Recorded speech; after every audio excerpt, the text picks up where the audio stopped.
this is a war that somebody like me will never forget.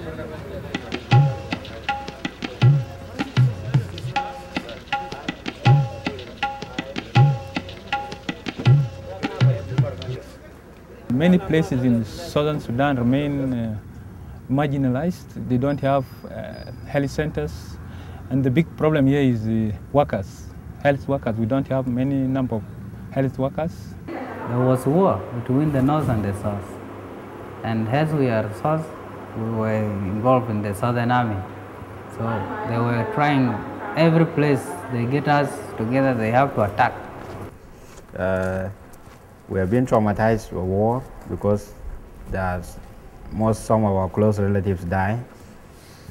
And when war comes, there's no peace and there's no development. So we have seen people dying of diseases which are supposed to be curable. And even the infant mortality rate was 335 per 100 live births. So it is the highest in the world. If we don't care for such young children and they die, we shall be having no next generation that will take over from us.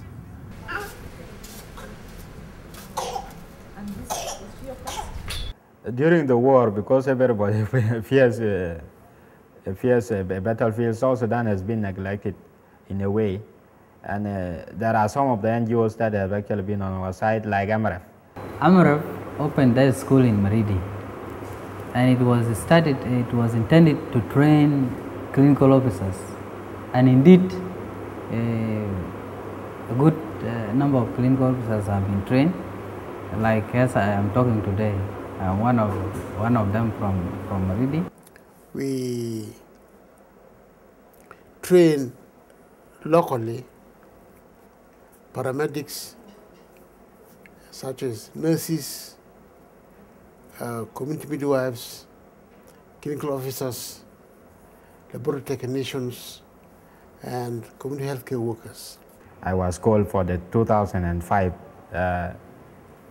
January the 5th intake, that is intake 10 in Maridi National Health Training Institute, where I enrolled for a course of 3 years in diploma in clinical medicine and public health. We have MRF with us on board, who help in training, UNFPA, who offer sponsorship, USAID, also sponsorship. Before Maridi was started, things were not okay. But during the time of war, there were no doctors here. Now Sudan is in peace, and good things are happening, like the way I was trained by Amref. I'm able to read and write, I'm able to work. This is normal pregnancy. The fetal heights, the fetal movements are there, so the baby is alive. And the mother is now admitted in maternity ward as a case of malaria. Soon she will be put on IV quinine. And it is IV quinine we give here in South Sudan as the only treatment for malaria. My training from Maridi has helped the community in so many ways. At the moment, I am here serving around 2,000 people. Before I went to that training school, I did not know what is called immunization of children also. But when I came out to know of immunization. So we are actually immunizing children against the 6 immunizable diseases in South Sudan.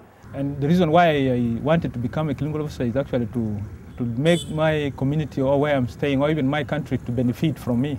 I'm suspecting this one could be mom. It is common at this age of children.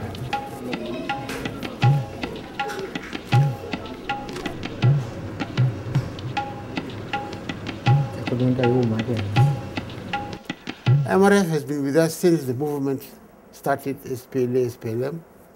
NGOs like Amref, they suffered with us in the bush. I remember some of the tutors who used to train us, the air bombardment could be there in Maridi, and still they are teaching the health cadets. But MRF continued to train Southern Sudanese in rebel-held areas. They did not fear the air bombardments.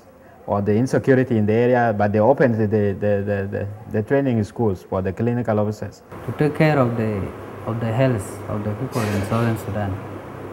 I was there at the front line. I was able to care for the soldiers, the wounded soldiers, the soldiers who are sick from various conditions. Like malaria is very common with soldiers. Some of the sexually transmitted diseases are also common with soldiers. Amref has done a lot on my behalf. He has made me what I am today. So there is need to really maximize the number of clinical officers, even midwives, plus nurses.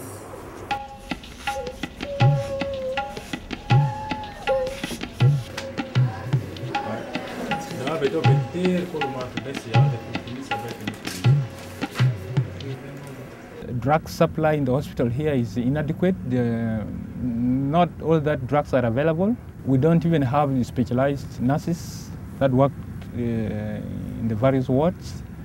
So we have still got a lot of challenges to face ahead. So many things are needed.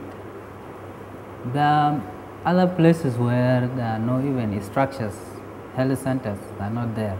For example, in our neighboring country, Uganda, there are several training schools for clinical officers. And here in South Sudan is only one. And South Sudan is a very large country. We don't have a pediatrics ward here. And that doesn't mean that there are no people who can manage pediatric cases. There are people, but where to accommodate them? And the number of clinical officers graduating each year may be below 20 or 30. And this one is not enough in South Sudan. And if the people being trained, the number is increased, then it will be very much of help to the Sudanese community. With continued training of various community midwives, the situation is improving. The maternal mortality rate is now reduced when compared to the time before Amref started this program. The under 5 mortality rate has also reduced. So these are documented things, and they are in our health reports. You help educate the community about the importance of caring for good health. This is important to avoid infection. So our main issue really is the primary healthcare approach, how we can improve the primary health approach so that we can take good quality service to these people outside and manage their common communicable diseases or problems. This will definitely improve the environment, the nutrition, and general health as such. And you help them to stay where they are. They can then become healthy and productive. Medical ethics can help preventing war to happen. Because when you are healthy, you are taught the dangers of diseases, the dangers of fighting. So I appreciate the training I got from Amref Institute. It has helped me. I don't work for myself. I'm not even working for my parents, but I'm working actually for the nation. And I wish it continues going on, because we are not enough now in the field. We are just a drop in the ocean. We needed more cadets to be trained, and that would actually help the image of South Sudan.